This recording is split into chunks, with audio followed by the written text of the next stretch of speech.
A vida da menina Maria, no gineceu encantado do Paço da Ribeira, era alegria, paz, contentamento. Cedo lhe contaram que havia desentendimentos, guerras, e havia também Deus para remediar os sofrimentos e administrar a suprema justiça com misericórdia.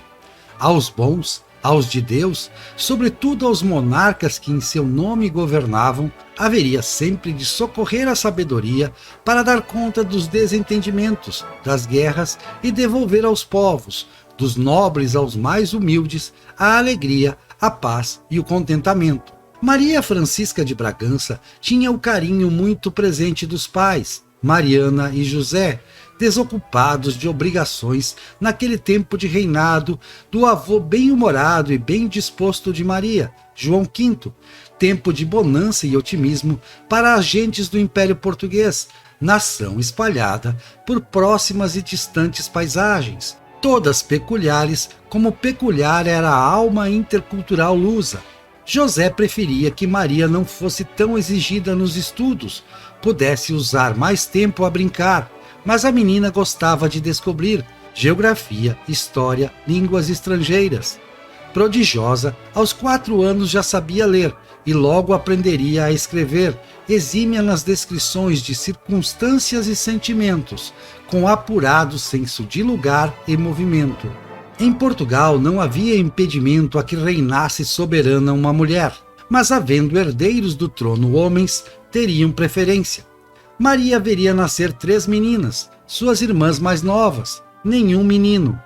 Não havia precedente em Portugal de tal situação, mas vigorava uma decisão tomada em cortes. Perdia o direito a reinar a mulher que se casasse com um estrangeiro.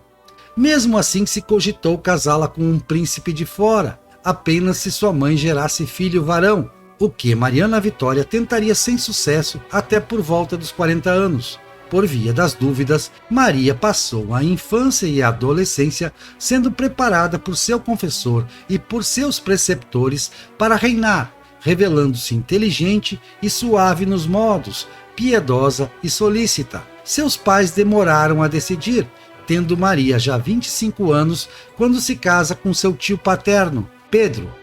Em Portugal do século XVIII não se ligava muito para o problema da consanguinidade. De resto, casá-la fora da família Bragança significaria favorecer em demasia o escolhido para rei consorte. Menos mal que Maria amava de verdade o tio, 17 anos mais velho que ela. Teriam um casamento muito harmônico e, até onde se sabe e tudo indica, estritamente fiel de parte a parte. Ele não interferiria em questões de governo. Aos 18 anos, Maria tivera febres. Tirando isso, saúde perfeita, jovem bonita, corada, que aos poucos, porém, passaria a sofrer de melancolia, mal que talvez tenha herdado do avô, o rei Pedro II de Portugal. Ou talvez, e mais provavelmente, Pedro II e Maria tenham desenvolvido uma personalidade macambúzia após se depararem com dramas dilacerantes. A contar de 1758, descobriu que seu pai tinha como amante uma mulher casada, o que desencadearia o massacre dos Távora, que incluiu pessoas próximas a ela, Maria, entre as executadas com extrema crueldade. A expulsão dos jesuítas, um sacrilégio do ponto de vista dela, e a decisão real de lhe tirar o domínio sobre seu primogênito, José, quando o menino completou 7 anos. Ela por tudo culpou Pombal, o valido, para isentar o pai amado, José I. Fez tal escolha usando de razão, mas até o fim da vida teria visões do pai sendo calcinado no inferno por suas torpezas. Ao assumir o governo, com a morte do pai, em 1777, estava decidida a substituir o mal pelo bem, a viradeira, como se dizia, e ficou para a história. Demitiu e afastou da corte o Marquês de Pombal, acabou com as prisões políticas e permitiu a volta da imprensa independente. Como ministros, escolheu um intelectual, Pedro José de Noronha, terceiro Marquês de Angeja, e uns tipos medianos, como Aires de Sá e Melo e o Visconde de Vila Nova de Cerveira. Não brilhariam, mas ficariam, pelo menos até adoecerem ou morrerem. Quem decidia, contudo, era ela, pesando as opiniões de seus secretários. Quem mais acumulou poder em seu reinado foi Martinho de Melo e Castro, o secretário do ultramar de Pombal, que soube romper com seu benfeitor na hora certa e, assim, ganhar a confiança de Maria para não apenas permanecer no mesmo cargo, como ir acumulando outros adiante. Não era um tipo especial e estava no lugar errado, pois tinha uma visão muito distorcida da América Portuguesa, do Brasil em que tinha estado brevemente, no Pará, anos antes. A ideia do famigerado Alvará de 1785, que proibiu a industrialização no Brasil, foi dele, por temer a independência da América Portuguesa. Punha os olhos nos Estados Unidos da América e projetava o cenário para o Brasil sem se dar conta das diferenças, pois se havia mágoas de brasileiros contra a metrópole, a independência era muito pouco cogitada e, em geral, não desejada. Melo e Castro trazia a experiência de mais de uma década vivendo em Londres como embaixador, testemunhando o distanciamento cultural entre ingleses e colonos da América do Norte, distanciamento que pouco existia entre portugueses da Europa e portugueses da América do Sul.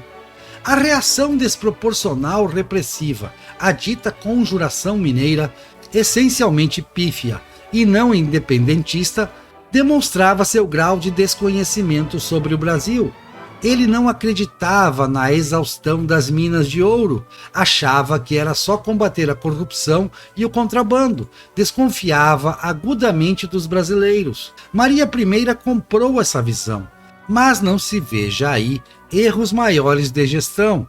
Em geral, e isso se aplica a todas as partes do Império Luso, ela foi uma rainha de bom senso e operosa. Foi especialmente feliz na política externa, acertando a paz com a Espanha em condições vantajosas para Portugal e obtendo outras felizes alianças. Teve boas iniciativas, outras nem tanto, e mais continuou o governo de seu pai do que retornou ao de seu avô.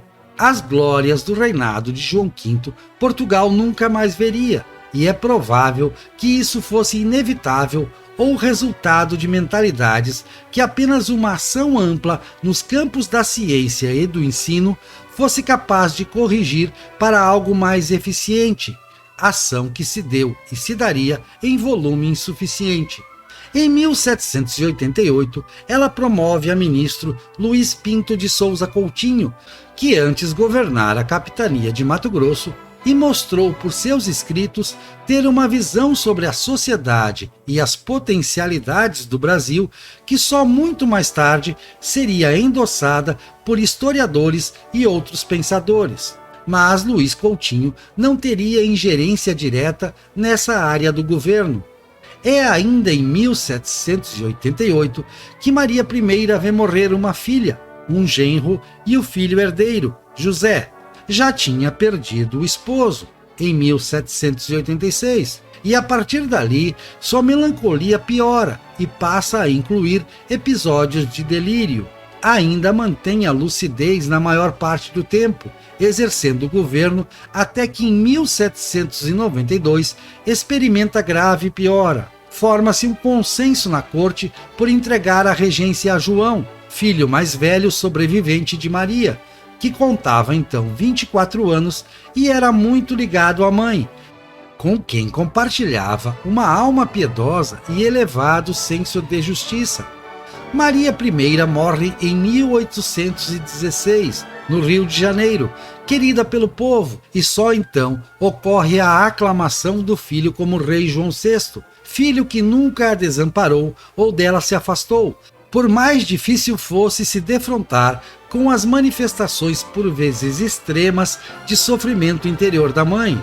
Seria só muito mais tarde, com a República no Brasil, que se faria do reinado de Maria I e da pessoa da rainha uma lenda negra que a ridicularizaria e difamaria, resultando ser conhecida como Rainha Louca. Ao contrário, Maria merece ser lembrada pela lucidez e dedicação com que por 15 anos governou Brasil, Portugal e todo o vasto império, tendo tentado dar às suas gentes a alegria, a paz e o contentamento.